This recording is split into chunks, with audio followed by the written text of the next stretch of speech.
News 18 ഇടപെടലിനെ തുടർന്ന് പിടികൂടാനായ കള്ളപ്പണ മാഫിയയുടെ ഇടനിലക്കാരെ മണിക്കൂറുകൾക്കകം പോലീസ് വിട്ടയച്ചു.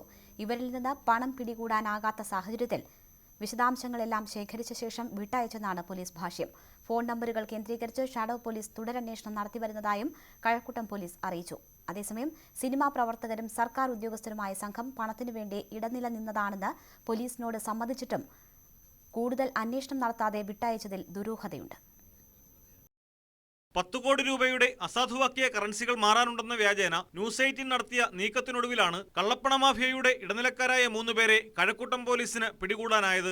ദിവസങ്ങളോളം ഇവരുമായി ഫോണിൽ സംസാരിച്ച് വിശ്വാസമാർജിച്ച ശേഷം തിരുവനന്തപുരത്തേക്ക് വിളിച്ചു വരുത്തുകയും പോലീസിനെ അറിയിച്ച് പിടികൂടുകയുമായിരുന്നു. കള്ളപ്പണത്തിനു പകരം പുതിയ കറൻസികൾ നൽകാമെന്ന് സംഘം ഫോണിലൂടെ ഉറപ്പു നൽകിയപ്പോൾ തന്നെ വിവരം കഴക്കൂട്ടം പോലീസിനെ അറിയിക്കുകയുണ്ടായി. മഫ്തിയിലുള്ള 3 പോലീസുകാരും വാർത്താ സംഘത്തിനൊപ്പമെത്തി കാര്യങ്ങൾ ബോധ്യപ്പെട്ട ശേഷമാണ് സംഘത്തെ കസ്റ്റഡിയിലെടുത്തത്. ആദ്യം വന്നവർ പണം കണ്ട് ബോധ്യപ്പെട്ട ശേഷം രംഗത്തു വരാനിരുന്ന മറ്റു സംഘാംഗങ്ങളെ ഇവരെ ഉപയോഗിച്ച് വലയിലാക്കാനും ആദ്യഘട്ടത്തിൽ പോലീസ് ശ്രമിച്ചെങ്കിലും ഫലം കണ്ടില്ല. മനു, ഡേവിഡ് എന്നിവരാണ് പണവുമായി വരുന്നതെന്നും പിടിയിലായവർ പോലീസിനോട് സമ്മതിച്ചിരുന്നു.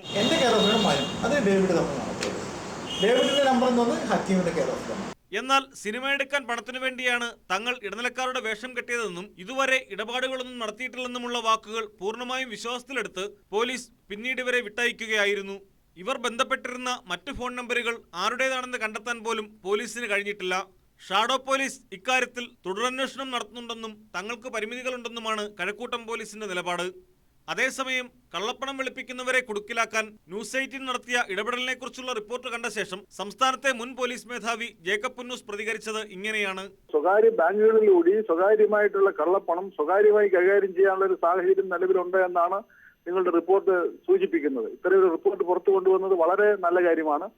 ഇങ്ങനെ ഈ കാര്യം നാട്ടിലെ പോലീസ് അധികൃതർക്കും CBIക്കും മറ്റ് ബാങ്ക് അധികൃതർക്കും ഒക്കെ അറിവ് കിട്ടുന്നത് ഇതിനെ നിയന്ത്രിക്കാൻ നമ്മളെ സഹായിക്കുന്നതാണ്. വളരെ നല്ല കാര്യമാണ് ഇന്ന് ഈ വാർത്തയിലൂടെ പുറത്തു വന്നിരിക്കുന്നത്. അതുകൊണ്ട് ഇവരെ ചോദ്യം ചെയ്ത് പൂർണ്ണമായ സ്ഥിതികൾ അറിയുക എന്നുള്ളത് ആവശ്യമാണ്.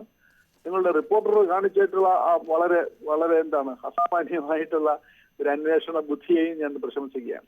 ഈ സാഹചര്യത്തിൽ കൂടുതൽ അന്വേഷണം നടത്താതെ തന്നെ പോലീസ് ഇവരെ വിട്ടയച്ചതിൽ ദുരൂഹതയുണ്ട്. Pradeep C Nedumon, news 18.